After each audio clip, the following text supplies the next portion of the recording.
are listening to I Am Refocused Radio with your host, Shamaya Reed. This show is designed to inspire you to live your purpose and regain your focus. And now, here's your host, Shamaya Reed. Hey, welcome to I Am Refocused Radio, man. We are here once again. And today, man, we have another amazing show for y'all today. Man, we're going to talk to a music artist, producer, songwriter, musician, Kell Bailey. And he has a new album that we're going to be talking about, Evidence. And first and foremost, man, I want to welcome you, Kell, to the show. So how you doing, man? Yes, sir. I'm doing good. I'm glad to be here. Thank you for interviewing me today. Man, I know you're busy. I appreciate your time, man, because we got to get your backstory because you were also had a strong passion for sports, playing football. So before we talk about your music, man, kind of give the audience a little bit more about yourself. Yes, sir. So my name is Kell Bailey. I am from Richmond, Virginia. Grew up here basically all my life. I grew up actually in church. My parents, they had me at church from a young age. I was always, intrigued by music, and I was like the kid on the front row watching the drummer, watching everything that he did. And I always just, was fascinated by music. But I also had a strong passion for football as well. When I was super, super young, my parents will tell you, like, I always just was saying, like, I want to go to the NFL. Like, that's what I want to do. Like, football was the only thing on my mind. Like, I love music. But fast forward, long story short, later on, continued to play football through like middle school and stuff like that. And then coming up about to go into high school, I wasn't like feeling the greatest body wise. I knew something was off, but, I went to the doctor. Long story short, they was like, hey, you have a large heart. And from that moment on, I started to get healthy and stuff like that. And I got better. They did clear me to play, but I wasn't necessarily comfortable getting back on the field. So in that moment, I was like, all right, if football probably isn't going to be my route, I want to give all of my energy into music. Like, because at that moment, I had just really started playing keys and drums and stuff like that. So I was like, all right, football probably ain't gonna be my route. Let me just give all my energy to, music. So I started just really focusing on my craft, hopping on YouTube, learning as much as I could. And fast forward to now, like a couple of years from there, I started writing music and producing music. And there was just a strong passion for, I guess, like producing music and writing it and releasing it to the world. I released my first song in like 2017. That actually came down from like musical outlets. I had to redo some things, but yeah, like I noticed how I felt when I released music, and I was like, that's a feeling that I want to continue to feel. And yeah, so from there, I just kept on writing and producing music and started releasing it as an artist. So yeah, that's some of my story, but that's what I'll share right now. And with that challenge that you face when you discovered that situation with the sports world and you started to focus on music, you did play keyboard at Calvary Outreach Revival Center. Kind of tell me how that experience contributed to your musical journey.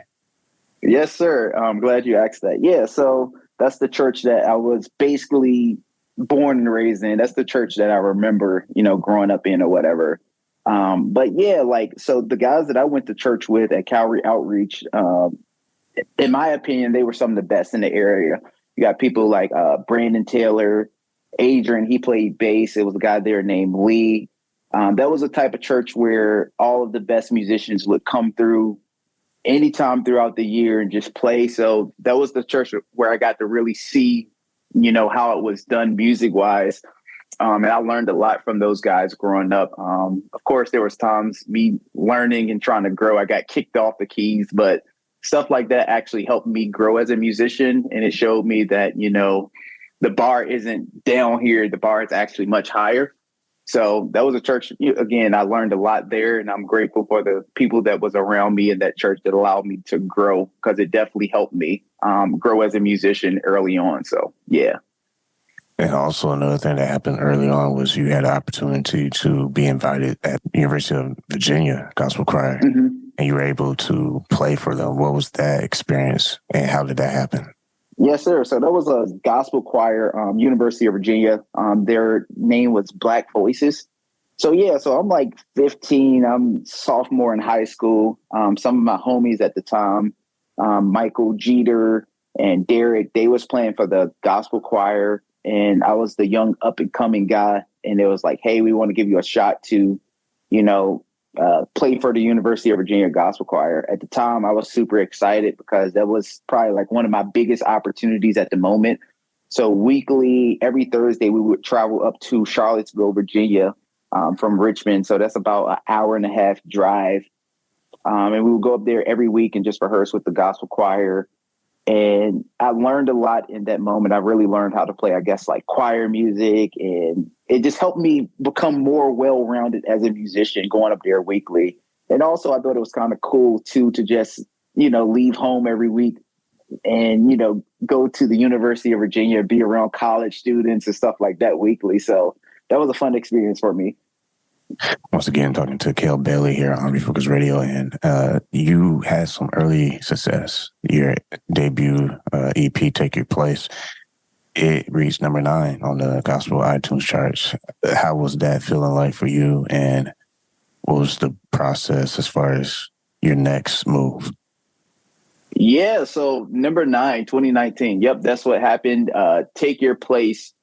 For me, it was kind of mind-blowing. I know a lot of people don't always pay attention to the iTunes charts, but for me at the time, to be an independent artist, up and coming, like I had a following on social media. At that time, I probably maybe had 4,000 followers, something like that. But to be able to make it in that top 10 week 1 on the iTunes gospel charts, to me, that was kind of mind-blowing. And it just showed me that, people actually care about what I do, and some people were following me, and it felt great to have early success like that with your first EP. I'm talking with no label, no backing, just a vision that God gave me to do, and I followed His voice, and that was the fruit of it. And in 2020, you had an album, Freedom Is Here, that reached number 14 on the gospel iTunes charts. I mean, you're starting to be a regular artist, get on the charts, man. So were you surprised by your achievements, or was this kind of expected? On one hand, it's you always hope for the best. You always hope that you can make leave a mark like that when you release music. So on one end, it's all right, I'm shocked that it actually happened, what you hope for. And then on the other hand, it's kind of like that feeling of, I worked hard for this. I invested my own money. I deserve this. So it's kind of like that balance of, you work hard, and then the other end, it's I hope that will happen. So, yeah. And with your latest album, brings us to the album Evidence. What was this one like? Because you, as an artist, you have seen your growth over time. What makes this project more special? Or I don't want to put words in your mouth, but what makes this project more different? Yeah. No, that's totally fine. One of the things I have been saying, and I have been hyping up this project, I've been saying this is my best work yet. What makes it more unique and special, I would say my EP and my album, I was still kind of figuring things out, testing out, all right, let me see if my audience likes songs like this. I'll add this in here. And, I'm just going to see, I'm going to put this together and see how people respond and see if they like it. This time around, I was able to use the experience from the EP and the album and take all of the data that I learned from my audience and put it into one project. And I feel like this album is much more well-rounded, put together overall. And I feel like it's going to flow much better. Not to say that my Freedom Is Here album didn't flow very well, but I think this one is just going to be if you listen to Freedom Is Here and then you listen to this Evidence album, you're going to be all right, there's a big difference and there's growth here.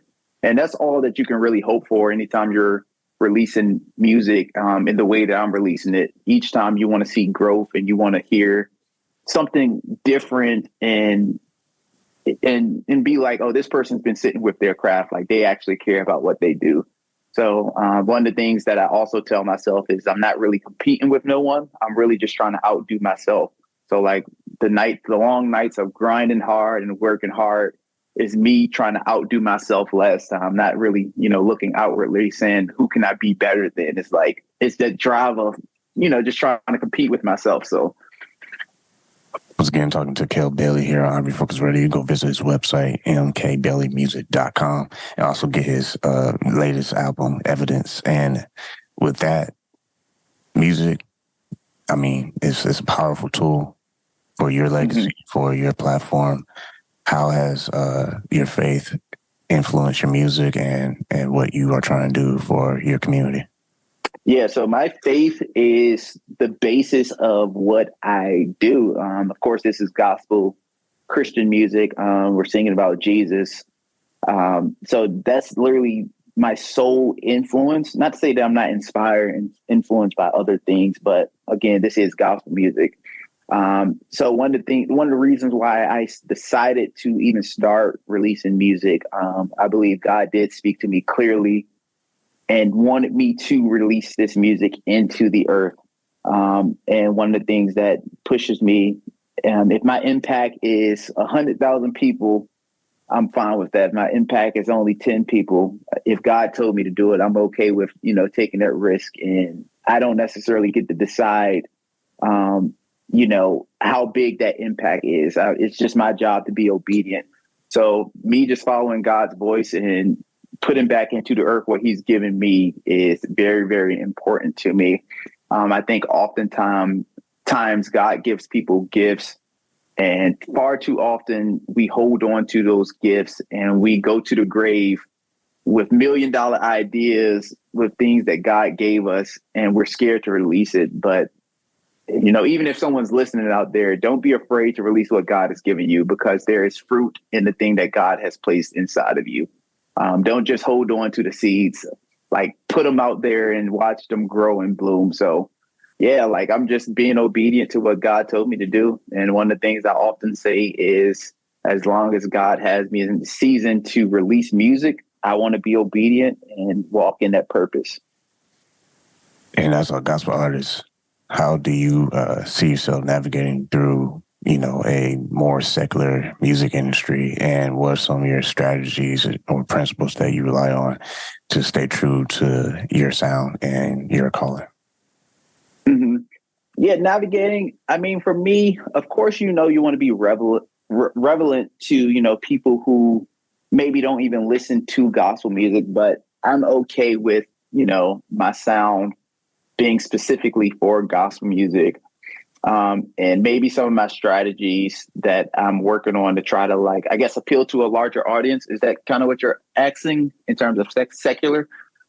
Yeah, some of the challenges you face being in a secular music industry.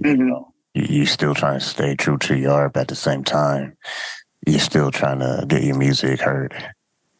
Right. Yeah. I mean, maybe some of the challenges that I've seen is, you focus really, really hard on the product itself, and then you have to figure out a way to market your music. So sometimes I may have to cast a wide net, so to speak. So I'm posting on YouTube, I'm posting on Instagram, I'm using all of my social medias to really try to convey, hey, go get my project, stuff like that. And this go around, I reached out to MTS Management, and they are really helping me push this album. So I would say maybe just the marketing, trying to get creative and figure out how to market this project can be a challenge, just because, as we all know, like the gospel industry is only a small portion of the world. As big as artists is like Kirk Franklin, there's someone somewhere in the world that doesn't know who Kirk Franklin is yet. We name a artist like Kanye West, everyone's going to know who Kanye West is. So I say that to say figuring out how to market gospel music can be a challenge, but using all of my resources is how I find myself navigating that and, overcoming that. And as a professional in the music industry, do you also offer services for other music professionals? And if so, how does that play a role with your platform?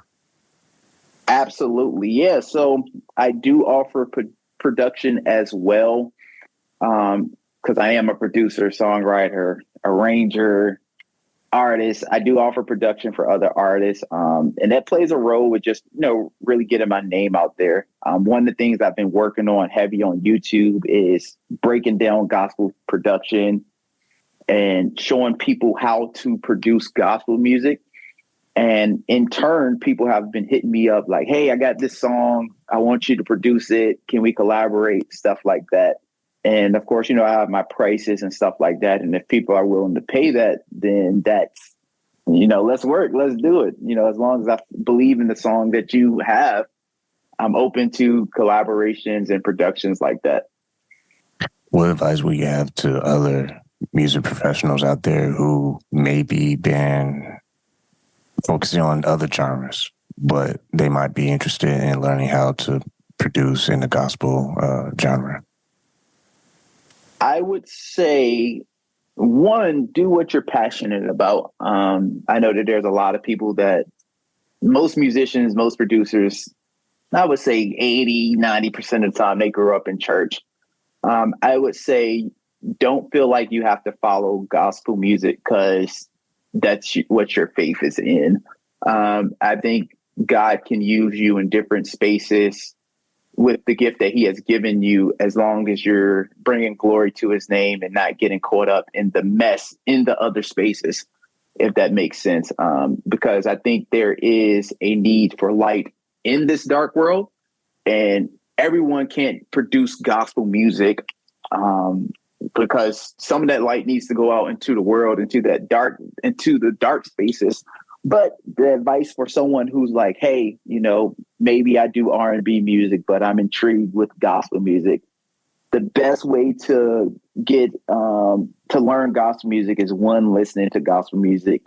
Two, go on my YouTube. There's a lot of videos of me breaking down gospel music and how it works, and just really get immersed with gospel production. Figure out as many ways as you can as possible to really learn the genre and the language of gospel music. And I think, you'll be fine in terms of learning it. And when it comes to like your personal faith, how do you maintain that focus? Okay, I got to build my career, I have to get paid for my services, but at the same time, stay true to like your roots of your faith. Yes. I think that's one of the balances that I'm even constantly working on in this season.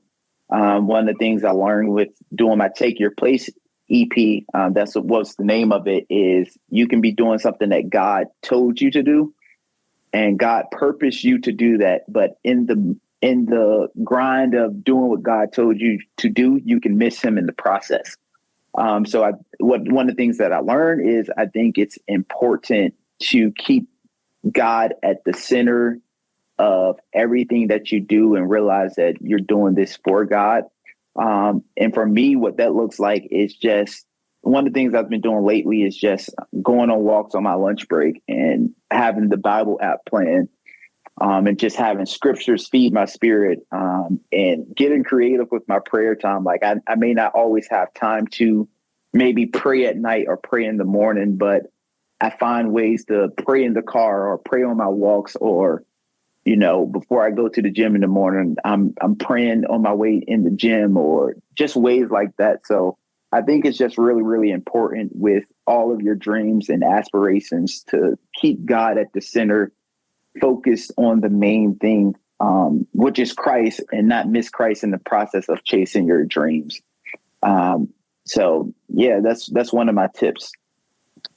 Once again, talking to Kell Bailey, and you can get his album Evidence. You can pre-order right now, but it's going to be released on May 26th. Yes, May 26th. It will be available everywhere you listen to music, iTunes, Spotify, all the other ones as well. I can't think of the other outlets, but it's going to be everywhere, YouTube, all that. And the last question I have for you is, those who, love music, appreciate music, what do you hope that they can appreciate while they listen to your new album? Yes, sir. One of the things I want to really, really do is just inspire others. I believe that God has placed me on this journey to inspire others. I'm just a kid following what God told me to do. And when you listen to this album, I hope that one, that you see like that God can use literally anyone to do his will. And number two, I hope that other musicians and other creatives will be inspired by the sounds and the lyrics of this record.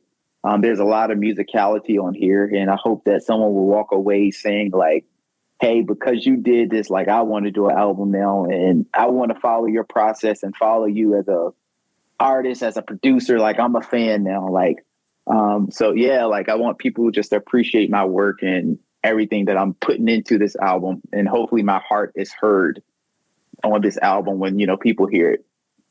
Once again, talking to Kell Bailey. You can go visit his website. It's mkbaileymusic.com. And don't forget, you got to go get his album, Evidence. It is available for pre-order, and you also can get it when it is released on May 26th. And man, once again, say thanks to you, Kell Bailey, for taking time talking to us today. Yes, sir. Thank you for having me here. It's an honor to be a part of this podcast. So thank you.